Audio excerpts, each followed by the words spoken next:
This project is made possible by support from the National Endowment for the Arts, the Missouri Arts Council, and the Kansas City Art Institute.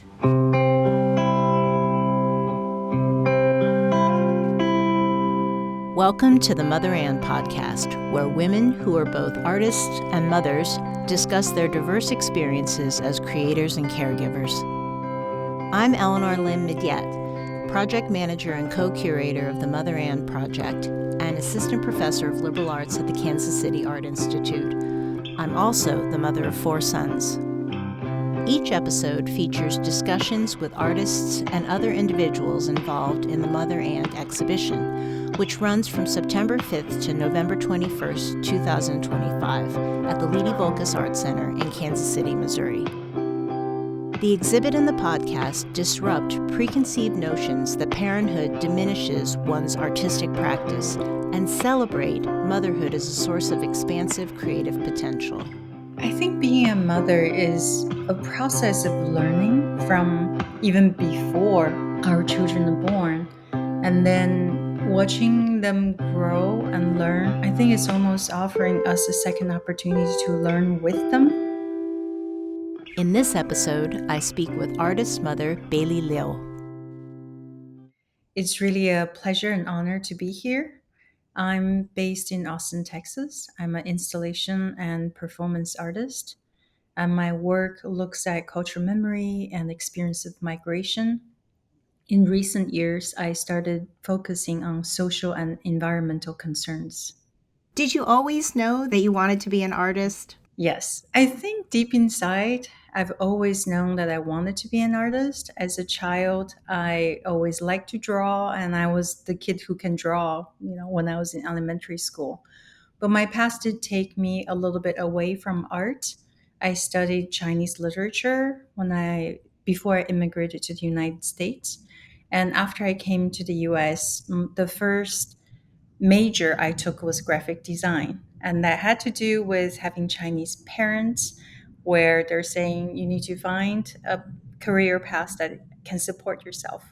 So even though I was always interested in art, I wanted to do a creative field that eventually I can find a job. Yeah, that's definitely a concern, I think, of some of the students and the parents of students at the Kansas City Art Institute. So I'm glad you brought that up. So you're an artist and you're an art educator and you're also a mother. Can you please tell us what stage of parenting you're in?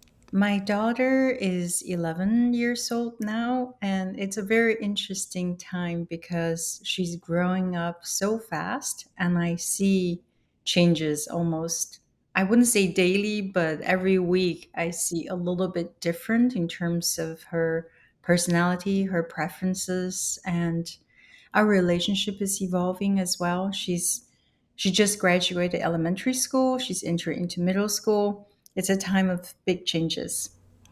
Yeah, definitely. I think that jump from elementary school to middle school is definitely a big jump. And I'm glad that you described motherhood as dynamic and constantly evolving, because I think that's definitely true.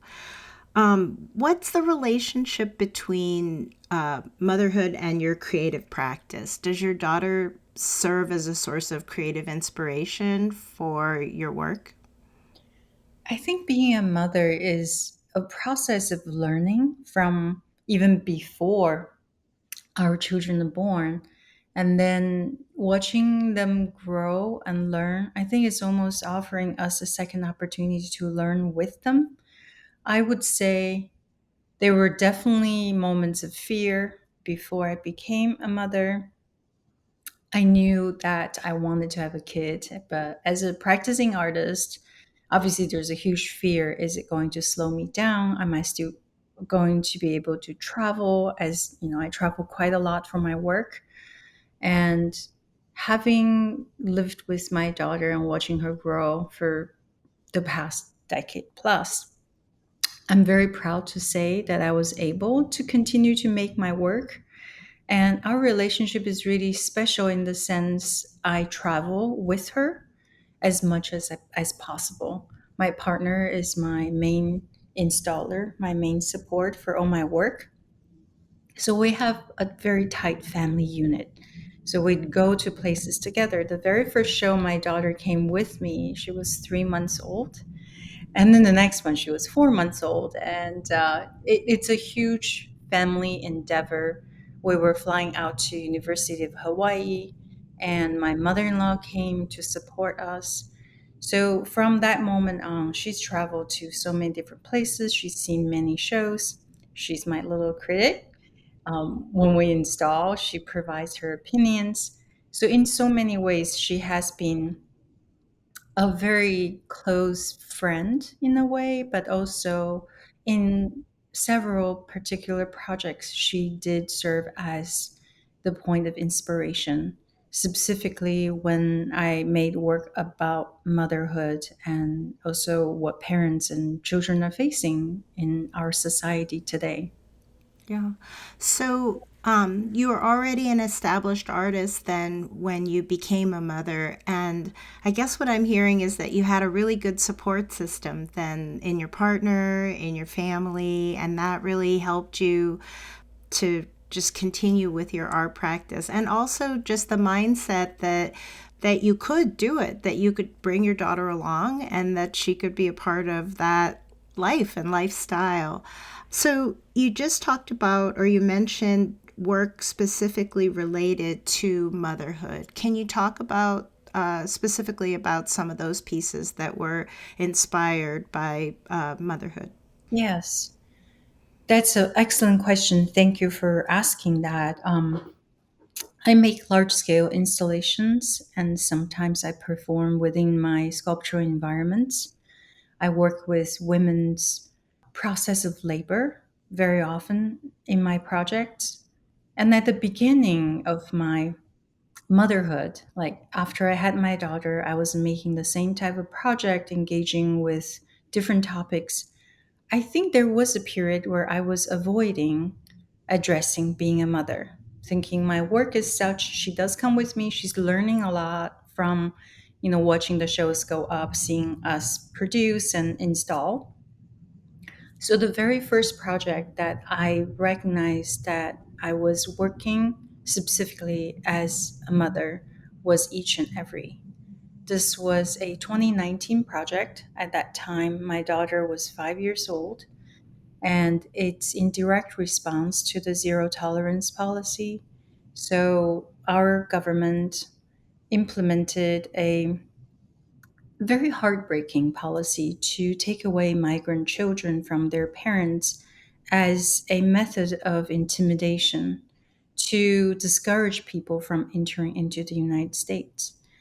So I was home reading these news, watching, seeing images and videos of the detention centers for children. The little kids were crying. And one thing I noticed was when they give up hope, they stop crying. So the silence was more heartbreaking even than the tears that they shed. And looking at my daughter at home running around, she's going to school, she has friends, she has all the toys and everything she needs. So this contrast really moved me to want to do something as an artist. And I thought I will make this piece responding to and reflecting upon the pain, and maybe also give voice to the children who don't have a voice, to the migrant who many of them were deported. The children were kept in detention centers and the parents were sent home. So to this day, many of these kids are still lost in our system because there wasn't really good record keeping. Just the impossibility of pain. And for a moment to imagine as a mother, what if my little girl is taken away from me? And that is the driving force for me to make Each and Every. It was a large scale installation and performance project that first took place at Med Art in Seattle. It's this large open industrial space of concrete floor. I submerged children's clothes that I collected, including a lot of my daughter's clothes that I've saved for 5 years at that time. And then I called for donations from her school.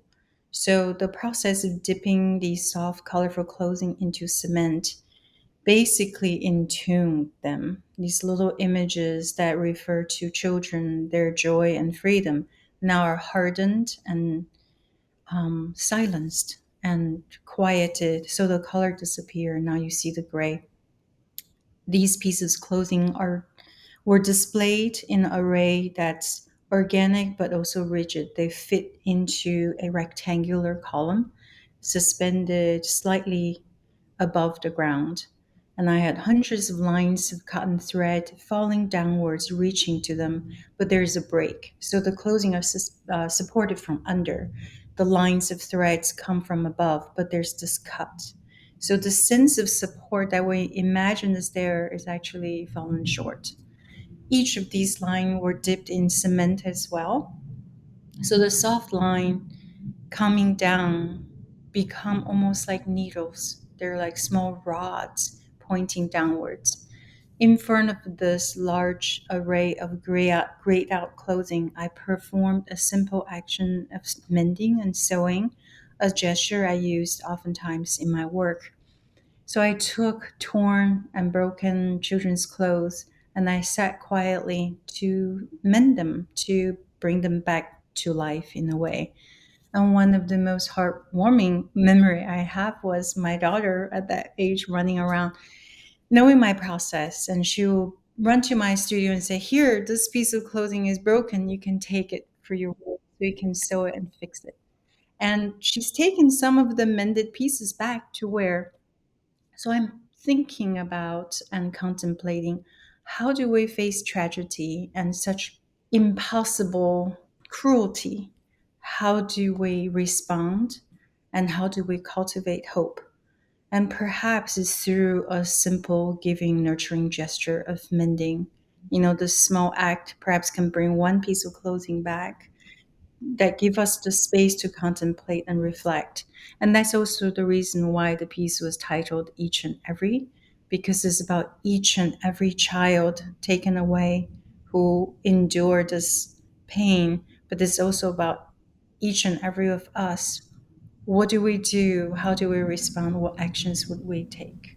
Yeah, it's such a thoughtful and moving piece, and I feel like the performance aspect is really the almost the counter narrative to the gray and the hopelessness that one person can make a difference, and a mother can make a difference.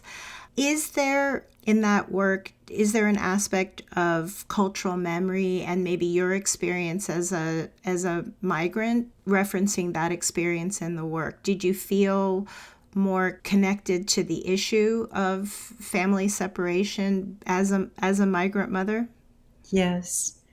There were multiple layers of connection between my own experience and my work as an artist in terms of process, but also myself as an immigrant.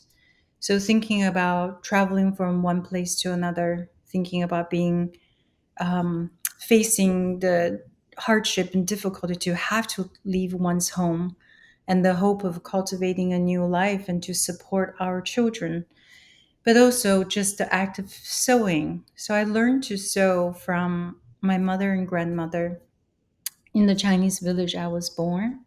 The sense of comfort, the sense of community, the sense of mutual support.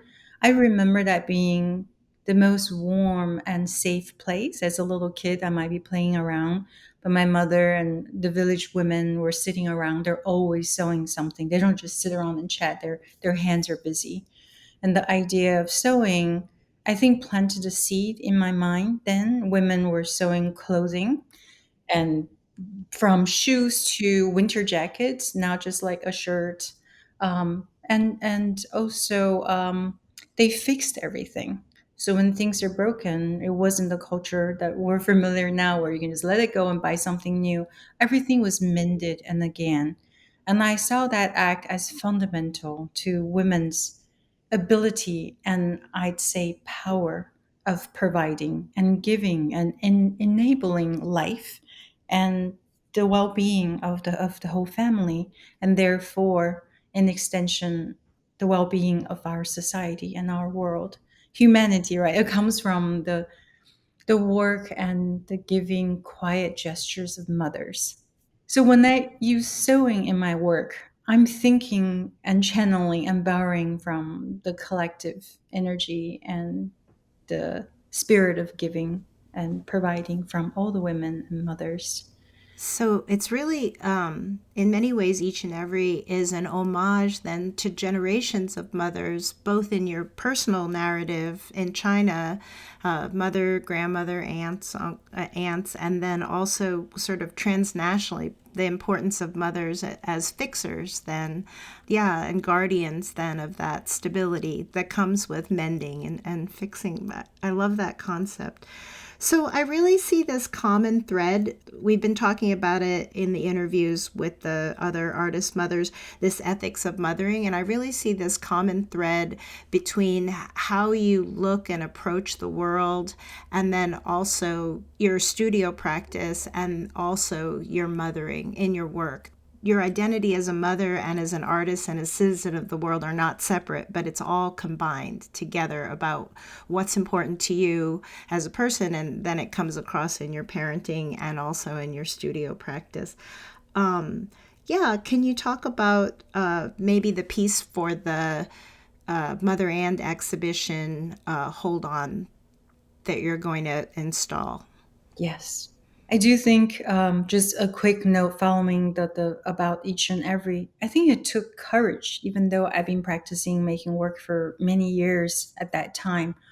But to embrace the topic, it was a struggle. It was a challenge because my work had not been about my personal experience as much.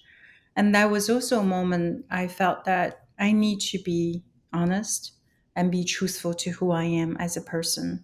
So, being an artist, it's so dependent upon what I truly believe in. And the sense being moved to make work comes from a place as a person, and they informed my work as an artist. And that goes hand in hand with the piece that I will be bringing to Kansas City for our Mother and exhibition. It's titled Hold On. And the piece is responding to a tragic event that happened in Texas, but all too familiar to all of us, to all citizens, but specifically parents and mothers. It was about the Uvalde school shooting. It was a shocking moment, and when the news came, I realized the children who lost their lives were exactly the same age as my daughter. This was a few years after that I made each and every, and I thought I wanted to go to the school and I wanted to take my daughter with me. It was probably a crazy thing to do as a mother, but I thought this is where we live, this is what we're facing. I wanted to go and both to pay respect, but also to support the parents, even though I didn't see or talk to them. But it's just almost like a prayer. Like, as a mother, I feel you. I want to come and see. So my daughter and I drove there, and it was interesting. I thought it was maybe 2 hours. It was actually 3.5 hours from where we live.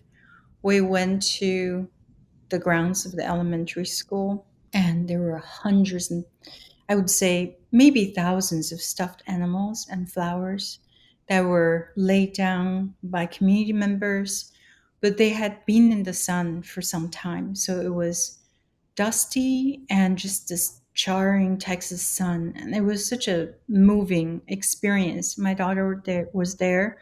There were images of the kids, seeing their smile in the picture, seeing my daughter looking at all these things and taking it in. And I said to her on the way back, I'm so sorry that you had to see this. And she said, no, don't say sorry. You don't have to say sorry. It was matter of fact for a little child. I think at that time she was 9 or 10. It was like the calmness she had. So I came back into the studio, taking her response, taking my response, and putting it together. And I took children's clothing, but this time the only the seams and hems and the edges remain. So you see this hollowed out outline of the image of the body, speaking of the absence of the lives of children, of our children that the tragedy happens over and again way too much. And, now school's about to start. It's on every parent's mind. So the lines were dipped in red scenic paint and they were connected into this chaotic web. There's a lot of energy in these lines, but if you look carefully, you can trace some of the images of the clothing, a shirt, a little pair of pants, maybe a little dress, some of the ruffles still remain. I really appreciate seeing the details. There were reminders of tenderness and memories and the sense of care. The tiny details I refer to how much we love our children, yet the tragedy is here confronting all of us. So the work obviously is not a way of addressing or solving the problem, but I think many of my projects provide a space for us to perhaps bring awareness, perhaps to come together, to have the space to respond, to reflect, and to bring attention to, the news fade, the cycles of news come in and out. And after some time, it's almost like, oh, yeah, that happened, like the migrant children crisis that happened, that went away. So I am really excited to be able to bring this work into the Mother Ann exhibition. I think the context of the show, the theme of the show, is such a perfect platform for the project to be shown as a reminder, gun violence in general. It's an ongoing topic that we're failing to address as a society, as a government, as people. And maybe what art can do is to give voice to the silenced. And Yeah, you're absolutely right that it's so timely that this piece is going to be included in the exhibition, and the time at the beginning of the school year when we're all sending our children back to school, and it is a thought about what space is safe, really. I'm thrilled to have the piece included. So I think a lot of people would say, wow, you took your daughter and to Uvalde and you talked to her. Obviously, you had to talk to her about what happened there. What was her reaction then? I mean, what is your thought process? And rather than shielding her from this reality, really, addressing it in a thoughtful way. yeah, I think that's a really good question. I know one of the questions was about how do I mother? How do I parent? And I think to teach and to raise our children in a way that is honest, that is thoughtful, that is building resilience in a way. Because shielding, for the short term, it seems to be the right thing to do so that they don't perceive danger or pain. But it's also impossible because, all our kids have done many drills in their school. And I wanted to include her in this experience of visiting the school so that she also understands that we care. Like, we don't just see the news, put it away, cover it up, that we don't see. As citizens, how do we respond to what's happening around us? Step number one, perhaps, is that we care and we show that we care. Maybe the work is really just to show we care, and hopefully it can move people and maybe something meaningful can come from it. So I want to give her the opportunity to be with us, both in terms of what does it mean to be an artist, the production, the installation, the travel, the engagement with community, but also where do ideas come from? And in this case, she saw the entire process of us visiting, us responding, borrowing the clothing, translating into a work that we install together. And I'm not sure if she knows it yet, but I think it was such a good learning experience for her. She's very creative, as you mentioned earlier. Before we started the podcast, she likes to make things. And I said, well, you want to be an artist then? She said, no, I don't want to be an artist. I was like, why not? She said, oh, it's too much work. And I just laugh, right? I said, she knows it's too much work, but she also can't stop making stuff, right? She likes to go into her room to start crafting. It could be hours before we even see her emerge. I think what really stunned me was her response after visiting Uvalde. It was so calm. It was so matter of fact. She said, "You don't have to apologize to me. There's nothing you can do or I can do. I get it." She's gone through all the drill. She's seen the news. Her teachers have talked to her. We've talked to her. We've said, what do you do when this happens? She said, "I'll hide. If I can't hide, I'll run." It's our children have this almost heartbreaking calmness when it comes to topics like this. It's unfortunate, but this is the reality we're facing. And I think to best teach them is to be honest, to be open, to be like, this is the issue we're facing. Now, what's the best thing we can do about it? Hopefully, in this way, they become aware, they become engaged, they become responsible and active in their lives. Yeah, it seems like you're actually talking about two different responses of, to the school shootings. One is this, what's happening in the schools, the preparedness, the drills, but then also this talking about it, our children know it's happening, so how to process it. I think one of the important aspects of your work is just reminding not to feel indifferent, to feel something.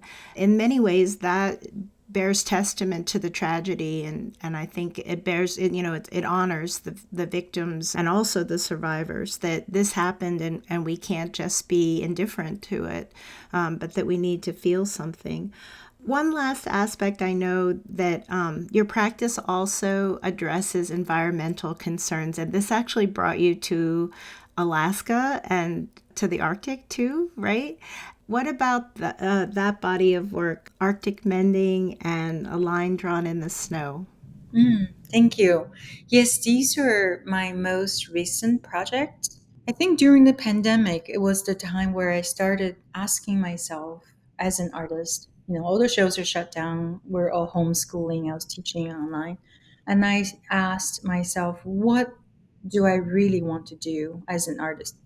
What do I see as the most important and meaningful thing I want to focus on? If there's no more shows in this world, like you can no longer proceed to obtain those things. And I thought the one thing that impact all of us, regardless of our differences, our cultural differences, our gender, our background, our class, is what's happening to our environment. With that, I speak as a mother. I'm sure we all share this. We are handing off a world that is facing so many challenges to our children. It's probably one of the most irresponsible things we've done collectively. And the idea of mending is in my mind, just like going to Uvalde. We can't change things, but I can show that I care. I can make a piece of work from my heart as a mother, as an artist, to share with the world. And I thought I wanted to go to a place where I can experience climate change firsthand, the most visible, the most dramatically changing place, which is the Arctic. It is said is warming 4 to 6 times faster than the rest of the world. And glaciers are melting, sea ice no longer freeze in the fjords. I went to Svalbard, which is the northernmost inhabited place, and the residents there said, the fjord used to freeze over and we can ride across the ice, and now we can no longer. This is in the Arctic. And I went to that location several times in October, late October. It was raining. Can you just imagine in October in the Arctic, it was raining? Something is really not right, and it's going to impact the lives of all our kids and all of us, but more so for our children and their children as we continue. So I took my gesture of mending to the Arctic, and I made the Arctic Mending on-site performance project in 5 different Arctic locations, including Svalbard, where I mentioned. And I sewed a large sheet of mulberry paper, making use of the symbolic gesture of meditating with the landscape, responding to it. It's extremely beautiful. Everything seemed perfect and pristine, yet it's collapsing in front of our eyes. And the resulting piece, it's a large, I would call it drawing. It's a stitched drawing of 4 by 8 feet, and with these meandering red lines, they form these undulating patterns. So it's like a mental drawing in a way. It wasn't pre-designed. So when I showed this piece, it was a two-channel video with the sewn piece in front of it. It's this thought, this offering to the Arctic landscape. Could our small gestures of offering help? Maybe it's a prayer of hope. It's yeah. I don't know what we can do to reverse course, but maybe from every small daily action, like that one stitched line, a little bit at a time, and together they form a much longer path. Yeah, I think that's very much a part of being a mother and an artist is hoping for a better world. And so, as an individual, what we can do to enact that hope. So, what did your daughter think about the work that related to that? So she came to the Arctic with me. We were in Norway for 4 months together. I got a Fulbright to do my Arctic research. One of the best things with the Fulbright Fellowship is they encourage you to bring your family with you. I was very happy that she was able to see the melting glacier. We hiked on glaciers, we went into ice caves. And when I did performance, my partner was setting up the camera and she was observing, sometimes patiently, sometimes not so patient. But I want to mention the other piece, a line drawn in the snow, was this 60 feet long red silk that I was kind of using my body as an anchor, and it was making, I would say, a drawing in the space in collaboration with the Arctic wind. And I also collaborated with my daughter, and we held each end. And there's this mother and daughter connection with this red line, which refers to the Chinese culture, the legend of the red thread of connection. And that video was not included anywhere in my on my website. Their material I'm still processing. When you're outdoors in this really windy space, tall mountain covered in snow, and it was frigid cold, so the video quality was not good enough to be shown. But she worked with me in the cold, so we had this beautiful moment of sharing. I think even if it never become an art piece, I hope she remembers. Yep, part of your family archive. It is, but it's also this symbolic gesture of the mother and daughter, and with this line as being just like blown by the wind, and we're trying to hang on. It was, it was amazing moment. Yeah, Yeah, it sounds really amazing. So, do you think your daughter has any proclivity for performance art, maybe also? she might. She's making videos, so lately she's been making a lot of masks, animal masks, and then she would perform with them and make her little video on her iPad. And I sometimes say, that looks like a performance to me. But I think I'd like to give her space to continue. Either she become a performance artist or maybe she becomes just a costume designer. I don't know. It's possible. But I think the best thing we can do as parents is also to give them space to play and explore. And maybe she'll become something else. Yeah, I love that. I think that's important, just not to mandate, but just to give the freedom to find their own identity is an important aspect of mothering. So earlier you talked about your mother and your grandmother, your family members as role models for your practice as makers. Have there been any other artist mothers that you've encountered? I want to say that there were so many, and there are always more that I meet and admire. My professors, when I was in graduate school, at the time, I was okay, I think I want to be an artist. And when I have professors who were mothers and they were doing an amazing job teaching me and also raising their kids. So I think starting from there, and I've met so many women artists who have kids. I do want to say that artist mothers support one another, and it is such an important part of our career, of our lives, because sometimes it's hard. I talked about a lot of happy, good things. Sometimes it's difficult. When I traveled sometimes by myself away from home and really thinking I'm missing this precious time with my daughter. When I went to Alaska for a residency, she wasn't with me. And the next year, I was able to do a show there, and she came. And it was very healing. I was, oh my God, I get to show you where I did research. But there were times it's difficult. Either we couldn't go into the studio to do the work we want to do because we need to, work as a mother first. Or other times when I travel to do my own work, then I feel like I'm failing on the part of being a mother. So I think it's a constant balancing act. That's where other artist mothers become such important parts of our lives. We get to share our experiences, we get to support one another. I went to a family artist family residency, and I was there with another artist friend.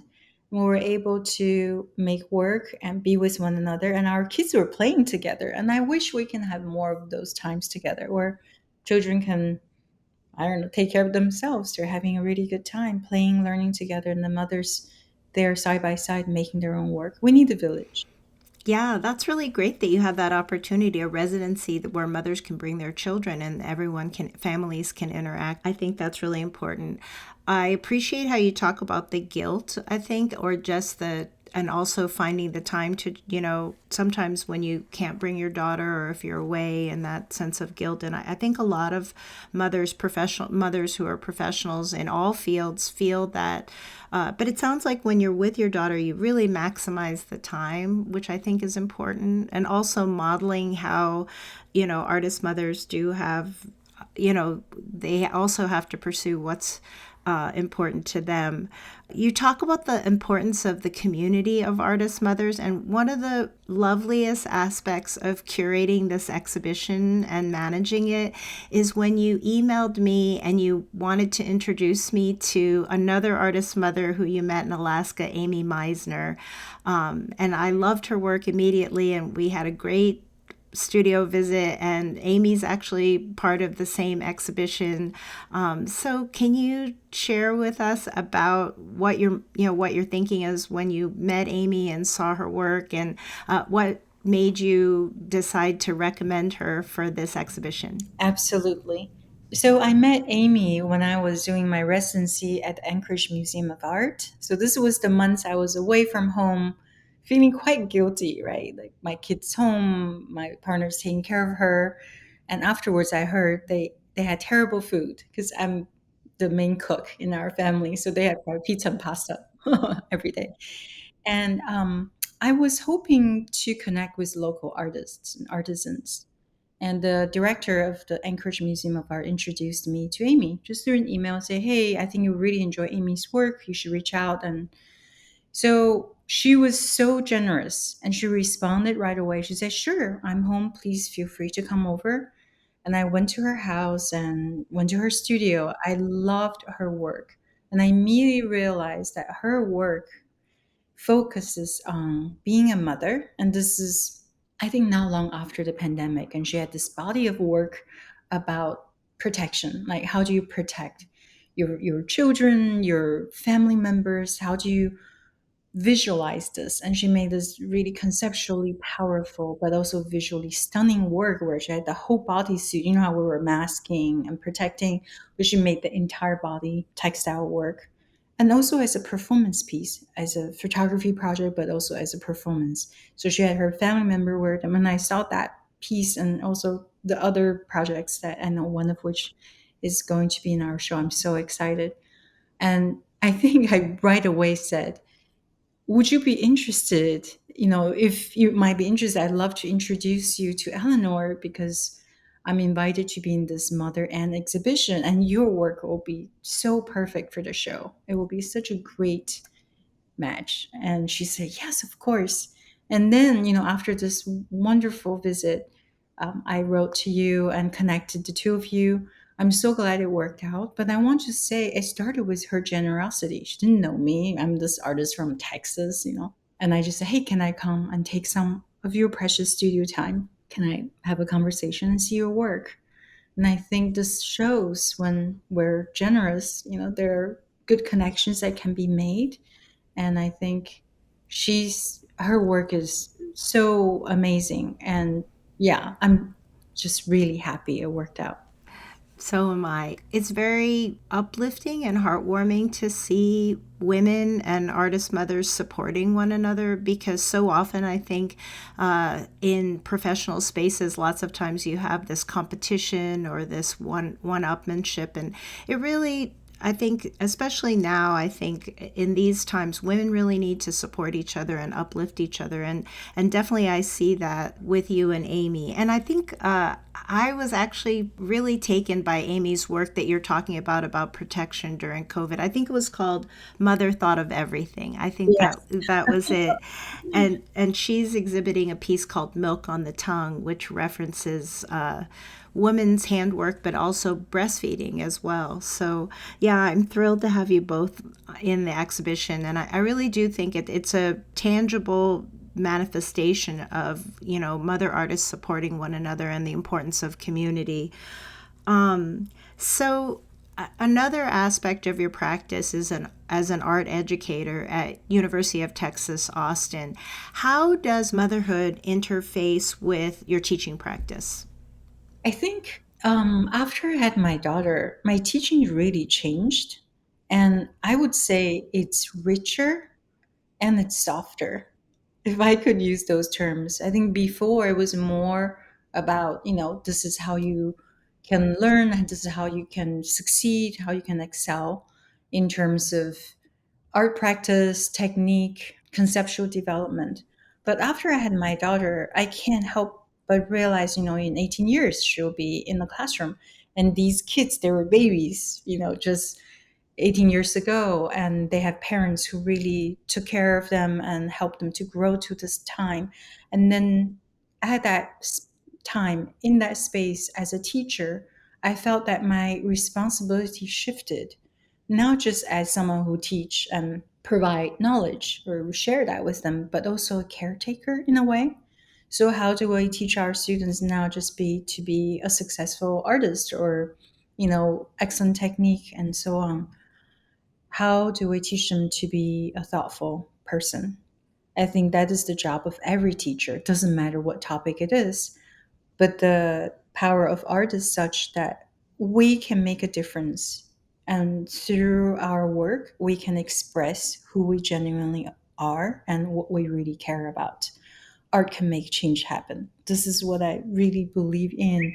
And how do we instill that confidence in our students to allow them to understand that they have a power, they have a voice, and that voice can be influential, can be significant. So when I say I feel like my teaching is softer, teaching become a two-way communication. It's about listening. It's like parenting, instead of saying do this and do this, I need to hear from the child and realize what is the best way for he or she to hear and to learn. How do we provide a nurturing environment so that students grow on their own? So you visited Kansas City Art Institute, KCAI, was it 2 years ago, I think, maybe, as the Jadell Sculpture Fellow, right? So what was it like meeting our students and that whole experience? And I know Jill down in the chair of sculpture hosted you, and Jill's a wonderful host. So yeah, what was that experience like? Yes, I my heartfelt thank you to Jill. I absolutely loved my visit to the Kansas City Art Institute. The sculpture department is such a well managed, well run program. I was so impressed of how much the students are learning and their work, the quality of their work, and their thoughtfulness. It was such a meaningful visit, and we did a lot during my, I think it was about 5 days. We did workshops. I visited other department as a guest, and we did a aluminum pour, which for me it was the first time. So it was about me sharing my work and my practice, engaging with students, but I also learned through that experience.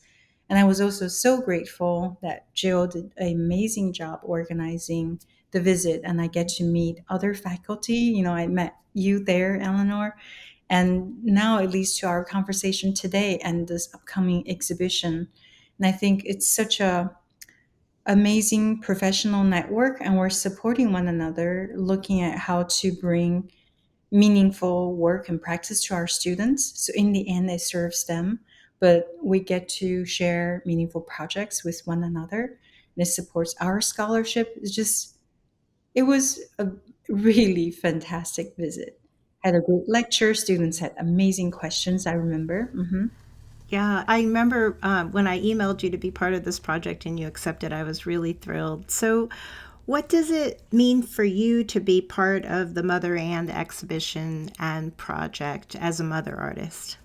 I feel that it's a space that's very often under-recognized and underappreciated in our professional world. Being a mother historically posed many challenges, and I so appreciate this space, this opportunity to honor mothers and to showcase works of artist mothers, but also showcase sense of care this sense of care for not just our children, but children in general, society, and the well being of all. When we think about the environment, it's all the other being too.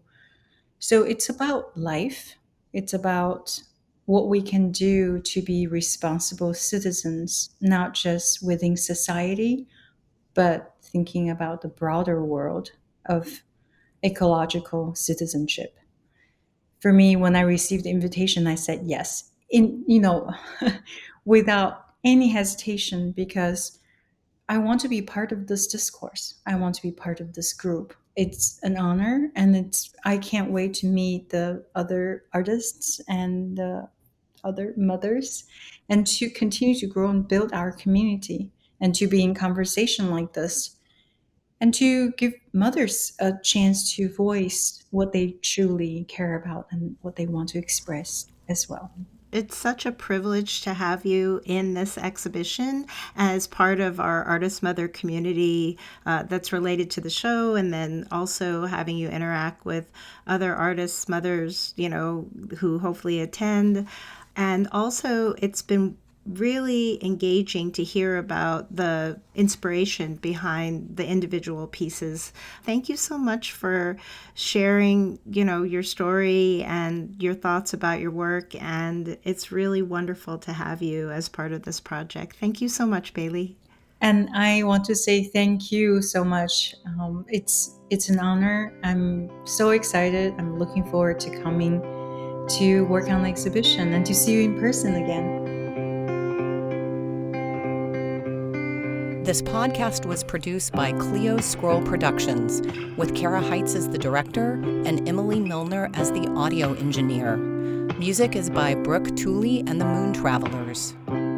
The Mother and project team includes Eleanor Lim Midyet, project manager and co-curator, Courtney Wasson, co-curator, Laura Berman, senior consultant, Stephanie Leedy-Voulkos Art Center owner and mother of the Crossroads, Erin Woodworth, Leedy-Voulkos Gallery Manager, and Debbie Barrett-Jones, Leedy-Voulkos Gallery Assistant. An extra thank you to the Kansas City Artists Coalition, Distribution by Air Company, and Hotel Indigo for their support. Don't forget to listen to the other episodes of the Mother and podcast, and also remember to check out the Mother and exhibition, which runs from September 5th to November 21st, 2025 at the Leedy-Voulkos Art Center in Kansas City, Missouri. More information can be found on their website at www.leedy-voulkos.com. That's www.leedy-voulkos.com. Thanks for listening.